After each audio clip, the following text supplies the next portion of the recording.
Good afternoon, everybody. Today I want to start by addressing three issues, and then I'll take your questions. First, I'd like to say a few words about the situation in Iran. The United States and the international community have been appalled and outraged by the threats, the beatings, and imprisonments of the last few days. I strongly condemn these unjust actions, and I join with the American people in mourning each and every innocent life that is lost.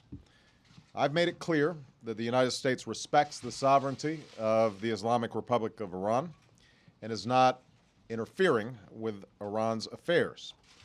But we must also bear witness to the courage and the dignity of the Iranian people and to a remarkable opening within Iranian society. And we deplore the violence against innocent civilians anywhere that it takes place. The Iranian people are trying to have a debate about their future.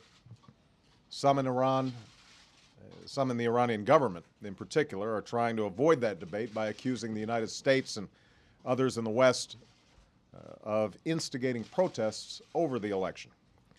These accusations are patently false.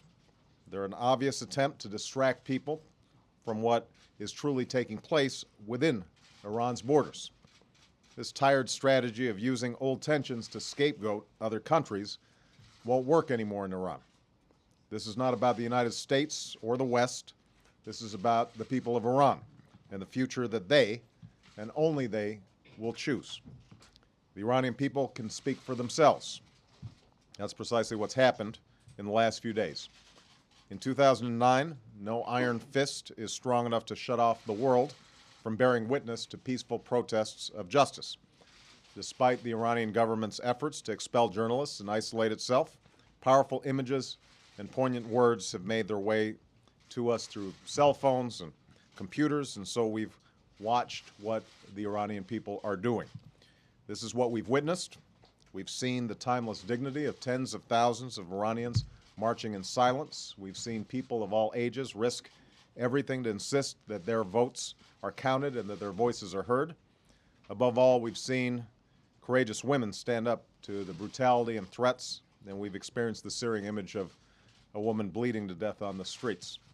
While this loss is raw and extraordinarily painful, we also know this: those who stand up for justice are always on the right side of history. As I said in Cairo, suppressing ideas never succeeds in making them go away. The Iranian people have a universal right to assembly and free speech. If the Iranian government seeks the respect of the international community, it must respect those rights and heed the will of its own people. It must govern through consent and not coercion. That's what Iran's own people are calling for, and the Iranian people will ultimately judge the actions of their own government.